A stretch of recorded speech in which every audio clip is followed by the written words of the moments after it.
Bangkitnya peradaban di Pulau Jawa kerap dikaitkan dengan kisah legenda Aji Saka. Konon, legenda tersebut menceritakan tentang kisah Aji Saka, sosok yang membuat aksara Jawa dan pencipta tarikh tahun Saka. Lantas, dari mana asal Aji Saka dan bagaimana kisahnya, hingga disebut sebagai tokoh yang membangkitkan peradaban di Jawa?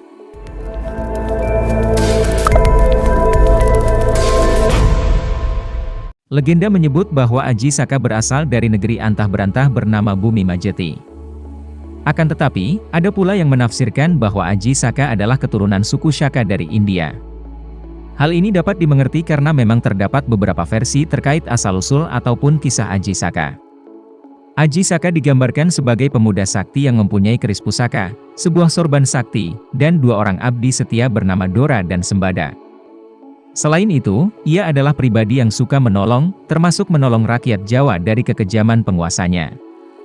Legenda Aji Saka mengisahkan tentang kedatangan seorang pahlawan yang membawa peradaban dan keteraturan di tanah Jawa, dengan mengalahkan raksasa jahat yang sebelumnya berkuasa di pulau ini. Selain itu, Aji Saka diceritakan kehilangan abdi setianya akibat sebuah kesalahpahaman, dan dari kisah tragis inilah lahir Hanacaraka.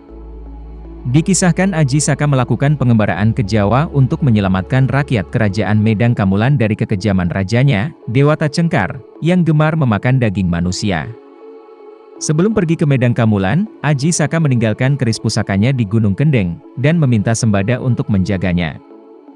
Ia juga berpesan bahwa tidak ada seorang pun yang boleh mengambil pusaka itu kecuali dirinya sendiri.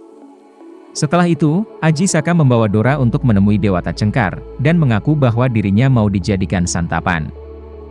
Akan tetapi, Aji Saka mengajukan satu syarat, yakni meminta sebidang tanah yang sepanjang sorbannya.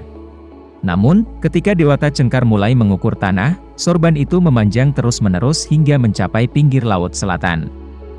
Dengan kecerdasannya, Aji Saka pun mampu menenggelamkan Dewata Cengkar ke laut selatan. Setelah itu, ia dinobatkan sebagai Raja Medang Kamulan, sedangkan Dewata Cengkar berubah menjadi buaya putih. Suatu hari, Aji Saka memerintahkan Dora untuk mengambil keris pusaka yang dititipkan kepada Sembada. Namun, Sembada menolak karena sesuai perintah Aji Saka sebelumnya, tidak ada yang diperbolehkan untuk membawa pusaka itu selain Aji Saka sendiri. Alhasil, 2 abdi Aji Saka saling mencurigai bahwa masing-masing bermaksud untuk mencuri pusaka itu.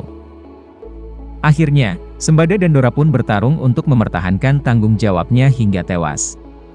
Ketika Aji Saka menyusul ke Gunung Kendeng, ia menemukan 2 abdinya telah meninggal akibat kesalahpahaman.